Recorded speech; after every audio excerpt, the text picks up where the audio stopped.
Hello everyone, welcome my channel my world. उम्मीद करती हूँ कि आप सब मज़े में होंगे, अच्छे होंगे, खुश होंगे। अभी फ़िलहाल मेरी खांसी एक हफ्ते से बहुत ज़्यादा बढ़ गई है, जिससे कि आवाज़ भी चेंज हो गई है। तो आज एक्चुअली मैं स्पेशली आई हूँ डिस्कशन करने छावा मूवी को लेके, जो कि मैं कल संडे को देखने गई थी। एक्चुअली ये ब्लॉग मुझे कल ही बनाना था, बट आवाज़ इतनी खांसी की वजह से मेरी आवाज़ एकदम से लगभग गायब सी हो गई है। अभी भी आप फील कर सकते हो मेरी आवाज़ कैसी लग रही है। तो मैंने सोचा चलो आज थोड़ा बेटर लग रही हो, तो आज कुछ बातें करते हैं। तो मैं कल गई छावा मूवी देखने। छावा मूवी जिसने भी देख ली है अब तक, वो उसको तो पता ही होगा, लेकिन जिनको भी नहीं मालूम है, जो भी कोई आइडिया नहीं है, उनको बता दूं कि छावा मूवी शिवाजी महाराज के बेटे संभाजी पर बनाई गई है। इस मूवी को देख के मुझे इस फिल्म को देखने का तो मेरे पास दो रीज़न था। एक तो जैसे कि हर किसी का अपना फेवरेट एक्टर होता है, तो मुझे विकी कौशल बहुत पसंद है, और ये मुझे पसंद तो उरी मूवी से ही आ गया। उरी में मैंने इनकी एक्टिंग देखी थी, तो मुझे तब से था कि मैं छावा में इसकी एक्टिंग अच्छी ही होगी। इसने क्या रोल किया है, लीड रोल का नहीं आइडिया था मुझे इस फिल्म का ही कोई आइडिया नहीं था, बट हिस्ट्री बेस्ड थी, इसलिए मैं बहुत एक्साइटेड थी कि फिल्म कब रिलीज़ होगी और मैं देखूँगी। तो पहला रीज़न मेरा विकी कौशल के लिए था। दूसरा जो सबसे इम्पोर्टेंट है वो ये कि मुझे हिस्ट्री बेस्ड मूवीज़ अच्छी लगती हैं। मेरा ग्रेजुएशन में हिस्ट्री एज सब्जेक्ट मैंने पढ़ा है, बट हिस्ट्री का क्या है ना कि हिस्ट्री जो ग्रेजुएशन मेरा था वो हिस्ट्री तीन डिवीज़न थे उसके। एक तो आपका हो गया एंशिएंट हिस्ट्री, जब हम सिंध घाटी सभ्यता और चंद्रगुप्त मौर्य, अशोक, इनके बारे में हम पढ़ते हैं। दूसरा पार्ट था हमारा मेडुअल हिस्ट्री, जिसमें हम मुग़ल कालीन इतिहास पढ़ते हैं, जब मुग़ल शासक भारत में आए थे। और तीसरा होता है आपका मॉडर्न हिस्ट्री, जिसमें हम गांधी जी के बारे में पढ़ते हैं, जो क्रांति आई देश की आज़ादी के लिए। तो जो मेडुअल हिस्ट्री है ना, उसमें मुग़ल शासकों को इतना हाईलाइट किया गया है ना कि मेरे दिमाग में ना मुग़ल शासकों में ही मेरा अकबर बहुत फेवरेट रहा है। और इतना फेवरेट था कि मैंने जब बीएड करा और जब मेरी टीचिंग का टाइम आया, तो टीचिंग में था कि आपको कोई एक टॉपिक लेना है और हमें क्लास में पढ़ाना होता था बच्चों को, जब एग्ज़ामिनर हमें वॉच करता था।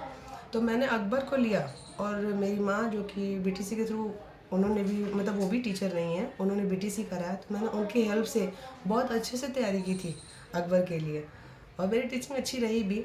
बट आज बहुत अफसोस होता है कि मैंने अकबर को क्यों लिया, मैंने शिवाजी को क्यों नहीं लिया, मैंने राणा प्रताप को क्यों नहीं लिया, मैंने पृथ्वी चौहान को क्यों नहीं लिया। लेकिन हम कहाँ से लेते हैं? हमारी हिस्ट्री में हिंदू शासकों की कहीं चर्चा ही नहीं है। फोर्थ फिफ्थ में कहीं कहीं आप सिराजुद्दौला को पढ़ लेंगे, थोड़ा बहुत पृथ्वीराज चौहान आ जाएंगे या शिवाजी आ जाते हैं, बट जैसे जैसे क्लासेस बढ़ती जाती हैं ना, ये गायब से हो गए। और सिर्फ मुग़ल शासक, बाबर की महानता, अकबर की महानता, हुमायूं, कुतुबुद्दीन ऐबक, रजिया सुल्तान, इनको हाईलाइट किया गया है। हिंदू शासक बिल्कुल गायब से ही हो गए। ऐसा लगता है कि हिंदू शासक इस युग ही नहीं रहे जिन्हें हिस्ट्री में जगह दी जाए।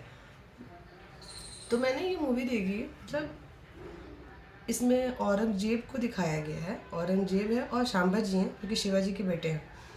औरंगजेब इतना दरिंदा शासक, मैंने उसको हिस्ट्री में भी पढ़ा है, बहुत ही घटिया शासक रहा है वो।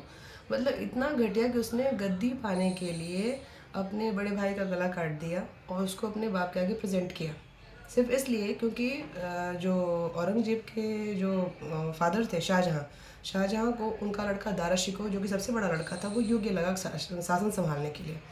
तो औरंगजेब को ये अच्छी नहीं लगी। औरंगजेब शाहजहाँ को इस लायक लगा नहीं कि वो शासन संभाले, तो उन्होंने दारा शिकोह को चुना था।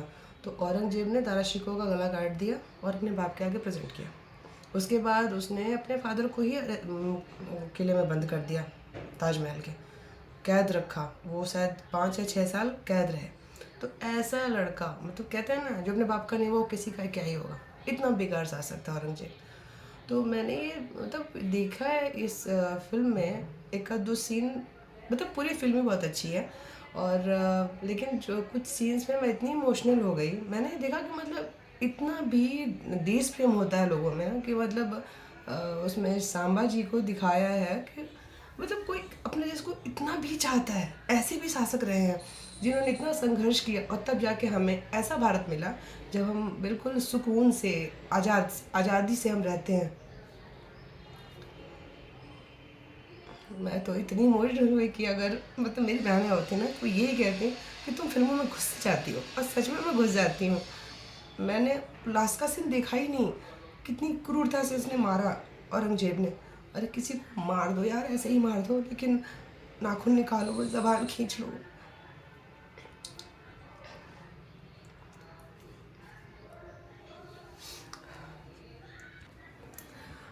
थोड़ा इमोशनल होने से मेरी आवाज़ ऐसी तबीयत अच्छी नहीं है और आवाज़ गायब हो जाती है। खैर, तो उसमें संभाजी को दिखाया है कि वो अपनी वाइफ की कंडीशन जान रहे हैं, लेकिन मतलब ऐसा भी कोई कैसे हो सकता है ना कि वो अपने होने वाले बच्चे को नहीं देख पाएंगे या देख पाएंगे, उन्हें नहीं पता है, लेकिन वो मतलब देश सर्वोपरि है कि उसके लिए उन्होंने अपनी वाइफ, अपने होने वाले बच्चे को भी ध्यान में नहीं रखा, सिर्फ स्वराज। और मतलब कितनी बहादुरी से लड़े। मैं सोचती हूँ कि हिस्ट्री में मतलब क्यों जिसने भी सिलेबस तैयार किया है, क्यों इन शासकों को हाईलाइट नहीं किया गया? करना चाहिए। हमने तो थोड़ा बहुत देखा भी है, पढ़ा भी है, बट हमारी जनरेशन तो कुछ नहीं जानती है कि हम हमारे भारत के शासक कैसे रहे हैं। तो मतलब लाओ हिस्ट्री के सिलेबस में उन्हें भी लाना चाहिए, हिस्ट्री में उन्हें भी जगह होनी चाहिए, वो डिज़र्व करते हैं। खैर, तो मैं तो ये कहूँगी कि मतलब हर किसी की अपनी एक पसंद होती है। शायद कुछ लोगों, हर किसी को होता है ना कि हम ऐसी मूवी देखते हैं, कुछ लोग ने बोर भी होते हैं। जैसे हम मतलब हमें अपनी हिस्ट्री जाननी चाहिए कि हमारे देश में भी कैसे कैसे शासक रहे हैं और कितनी बहादुरी से उन्होंने लड़ा है देश को सुरक्षित करने के लिए। तो मेरी तो गुजारिश है, विनती है कि आप सब इस मूवी को ज़रूर देखिए और बच्चों को तो स्पेशली ले जाइए और उन्हें अवेयर कराइए कि हमारा इतिहास कैसा रहा है, हमारे भारत के शासक कैसे रहे हैं। तो आई होप कि आप लोग जाएं और इस मूवी को देखें।